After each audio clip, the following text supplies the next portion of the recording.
And hello everyone, Andy Serwich here from Altaro Software, coming to you from Microsoft Ignite in sunny Orlando, Florida. Today I'm joined by Michael Bender. How's it going, Mike? Not too bad. How you doing today, Andy? Good, good. Hey, we had some good stuff at the keynote this morning, didn't we? Absolutely.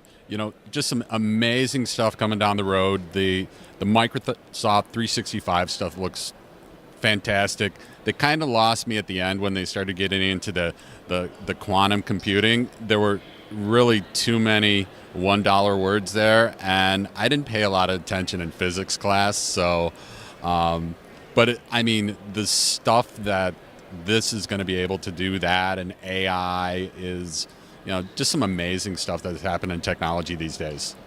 Absolutely, and I think one of my favorite things that is always said at these conferences is kind of that mission statement of empowering everyone to do more through IT. I always thought that was a really powerful statement. You really kind of saw that at the Vision keynote this morning. Absolutely. The empowering, that's what's so amazing now that Satya's on, the CEO at Microsoft. Things have really changed. That, I know so many people that work for Microsoft that the culture has just changed because all of their employees are empowered to, they have this higher vision. It's not about producing software. It's not about producing devices.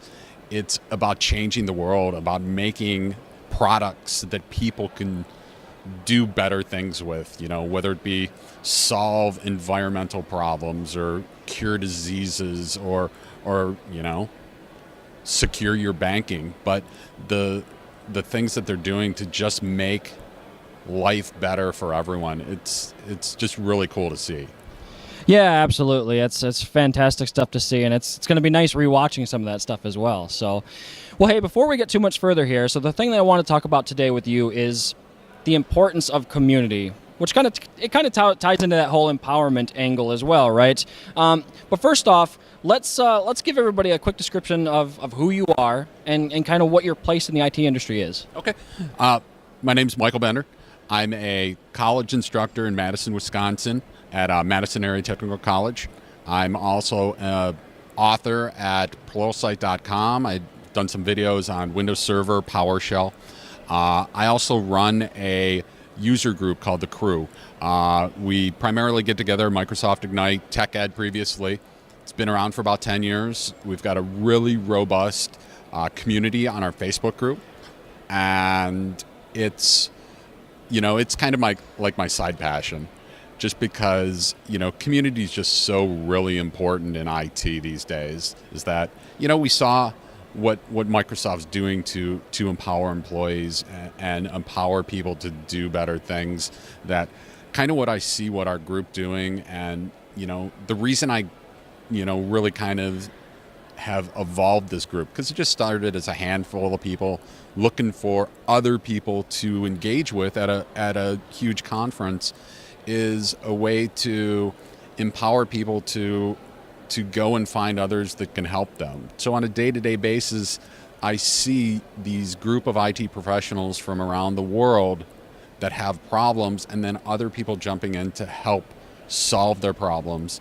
And it's really amazing.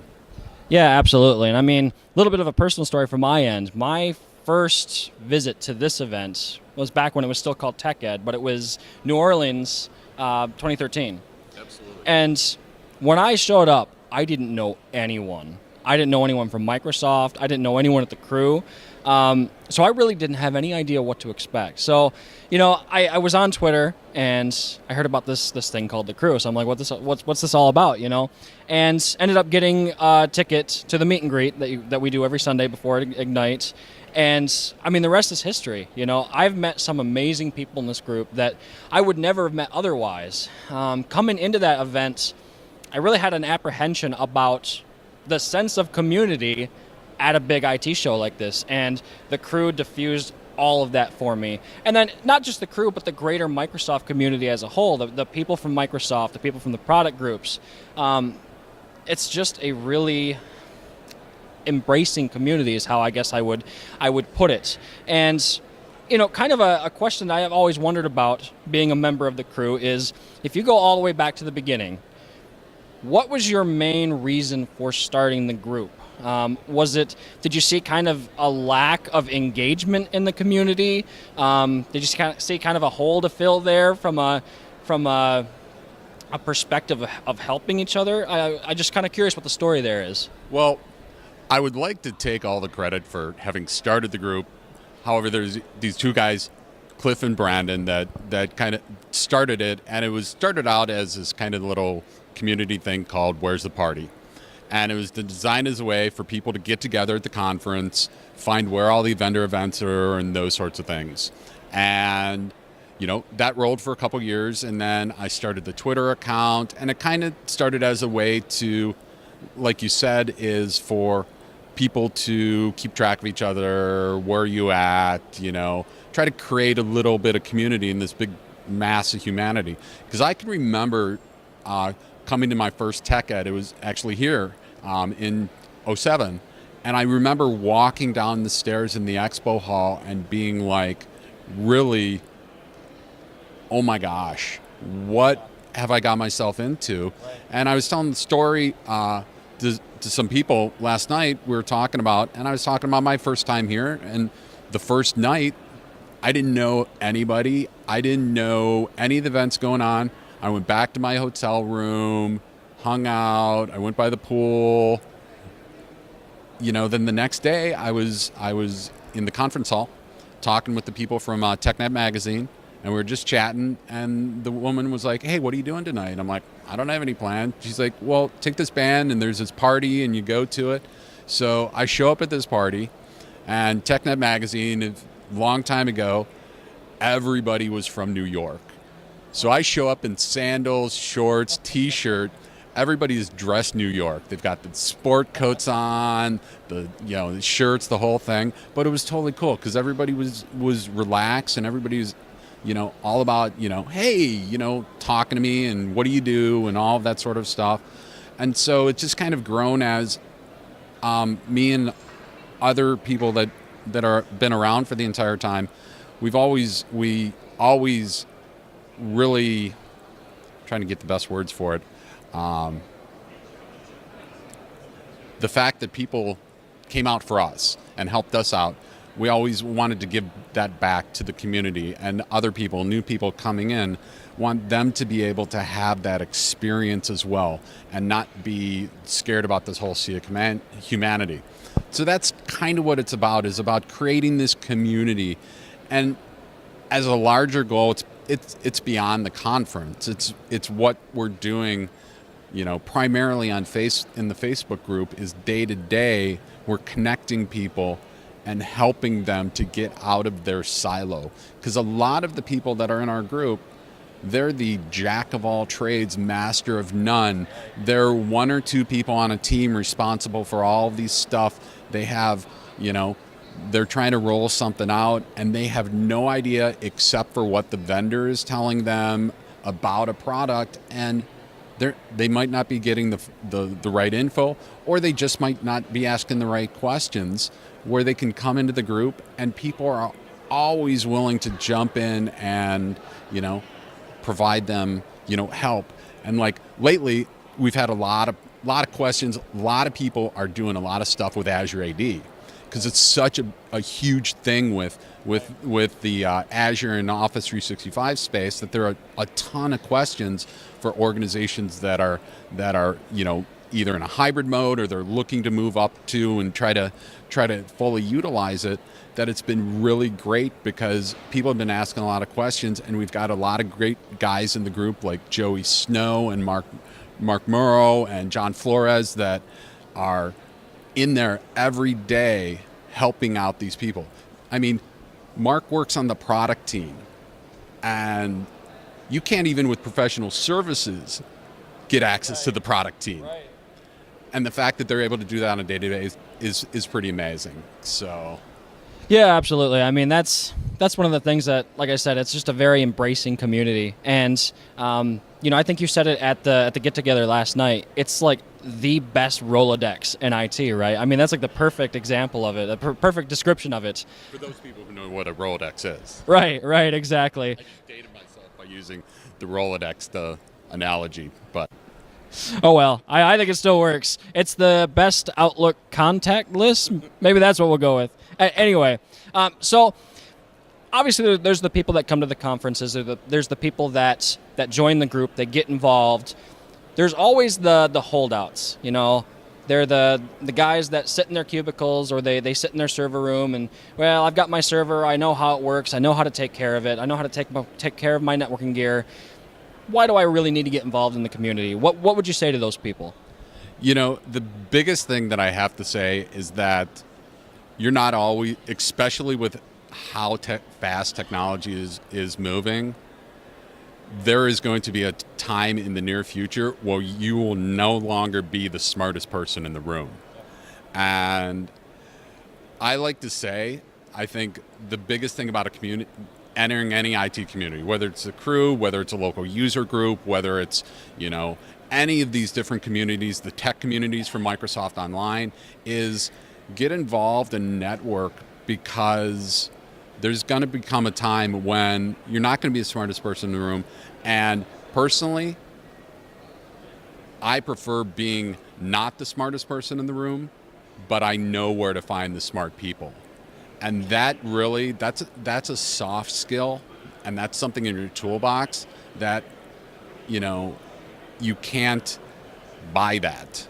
You can't go out and learn that. You can't take a training course on getting contacts in the industry of people that are going to be able to help you with the things that you need to do. So I think that's the biggest thing about IT community, and the need for it is that, you know, as a species, we humans, we want to be around other people. You know, even for the people that are introverts, that they still want, we want that human interaction, and these communities help build on that from a professional level and from a personal level. Some of my closest friends, even though I only see them maybe once a year, are in the crew. They're people I've known for years, that when we meet up at a conference, like when you and I meet up, it's like we just saw each other last week. And it's those relationships that I think are so important, especially in a fast-changing world like IT, when things can get really stressful, when you have a group of people where you can just go and vent about something going on, and people are like, hey, I completely understand. And, you know, people be like, hey, feel free to IM me, be happy to, you know, chat if you need to talk to somebody and stuff like that. So, you know, it's just so important for your career to build these out, because I can tell you, I can't even count on two hands the number of people that have leveled up their careers and gotten opportunities that are directly related to this group. Myself, I would not be a published author at Pluralsight if it weren't for the group. I wouldn't be a Microsoft MVP if it weren't for the group. I know a lot of people that are with Microsoft, and part of those relationships were developed as part of the group and other opportunities there. So you never know when that person that you meet somewhere is going to be that person that might help you find a job, or they might be the next person you're looking for on your team. Absolutely, yeah, and that's fantastic advice. I mean, you mentioned you wouldn't be an MVP without it. I'm in the same boat. I would not be an MVP without the crew as well. So I mean, you cannot put a value on that. I mean, it's impossible. So it's been amazingly helpful to me as well. So so I like to always wrap up my interviews with a fun question. So if you look at all technology today, and I mean, it could be gaming systems, it could be RC cars, whatever. What would you say is your favorite technology available today? Favorite technology today? That's hard. Even though I don't have one, I think my favorite tech are electric cars. I'm a really big electric car fan. The possibilities of electric transportation and just the whole, whether it be the solar roofs from Tesla. I'm a huge Tesla fanboy. I think Elon Musk is, people compare him to Steve Jobs and Bill Gates. I don't think there's really a comparison, because Bill Gates now is looking to save the world, but back when he was at Microsoft, it was a different vision. Elon Musk doesn't want to save the world. He wants to save not only the planet, he wants to save the universe. He wants us to, he's one of those people, whether, a little fringe, but, he wants to go to Mars because if we continue on the tracks that we're going, we might not be able to hang out here for very much longer. Yeah, that's true. That's true. I'm big on all the clean energy, the electric cars. I just think they're pretty cool. The fact that, because I don't like to drive a lot, but I end up doing most of the driving. So to have a vehicle that would drive itself, I think would be pretty cool. That would be amazing, wouldn't it? And I mean, I don't know, if I think about that, there really wouldn't be any more accidents, right? I mean, there would be probably, but I would imagine there'd be a vast reduction if everybody had self-driving cars. So anyway, I wanted to say thanks for taking the time to interview with us today. And, be sure to join the crew if you're interested. I'll be sure to post the relevant URLs alongside this video. And once again, thanks, Mike. Appreciate it. Absolutely. Thanks for having me, Andy. Yeah, not a problem. Not a problem. All right. Well, thanks for watching, everyone, and stay tuned for our next video.